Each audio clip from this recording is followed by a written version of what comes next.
ever unlock your phone with just a look? Yeah, pretty common now. That's facial recognition, and it's really popping up everywhere these days. So for this deep dive, we're going to, get beyond just the basics, explore what's really important about this technology. Right. It's definitely not science fiction anymore. It's practical, sure, but there's a lot more to understand than just the convenience factor. Okay, so let's start there.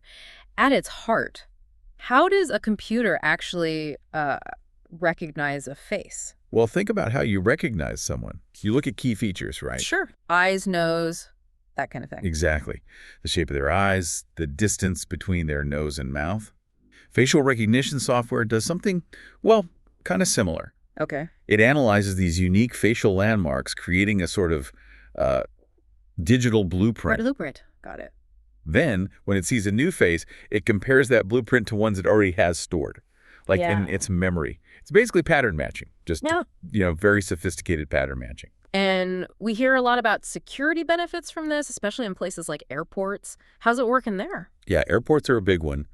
The goal there is speed and accuracy in verifying who people are. Right.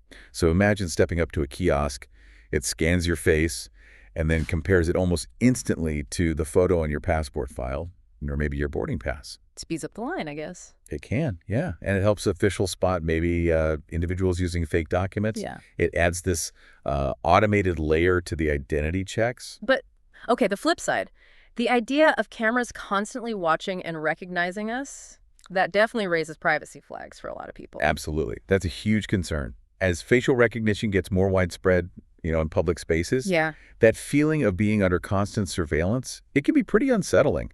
I mean, picture walking down the street, and maybe without you even knowing it or consenting, your face is being scanned, maybe recorded. And you wonder, who sees that data? What are they doing with it? Exactly. It raises really fundamental questions about, what privacy we expect when we're out in public. Who gets access? How might it be used later on? So are there any rules? I mean, are laws trying to keep up with this tech? Well, we are seeing a growing movement towards regulation. It's happening. Lawmakers are sort of grappling with how to balance the potential upsides of facial recognition with, the need to protect our individual privacy. What does that look like? Often involves talks around transparency, like knowing when and where it's being used and having some control over our own data, plus limits maybe on how long they can keep it. Okay, let's shift gears a bit. On a more positive note, you sometimes hear stories about it helping find missing people. How does that actually work? Right, and this is where the technology can be incredibly impactful. Yeah. When someone goes missing, especially a child, time is just critical. So law enforcement can use facial recognition. They compare pictures of the missing person against databases, maybe old photos, or even real-time feeds from security cameras if it's legally allowed. So it could potentially spot them somewhere. It can provide crucial leads, yeah. It can really speed up the search process. Yeah. Potentially, lead to a much faster, safer return, a reunion. That's definitely a powerful application. But technically speaking, how accurate is this stuff? Does it always get it right? That's a really, really important point.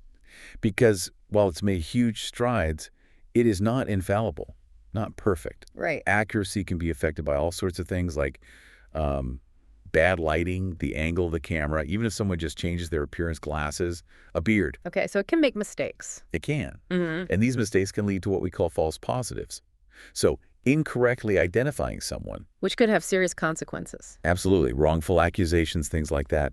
The tech is getting better all the time, but it's just crucial we understand it has limits. So looking ahead then, what's the future looking like for facial recognition? More of the same. We're likely going to see it become even more integrated into daily life. Think maybe easier payments, getting into buildings, more convenience. But at the same time, these ongoing discussions about privacy, about accuracy, they're going to continue to shape how the technology is actually developed and, rolled out. Finding that balance. Finding the balance, yeah.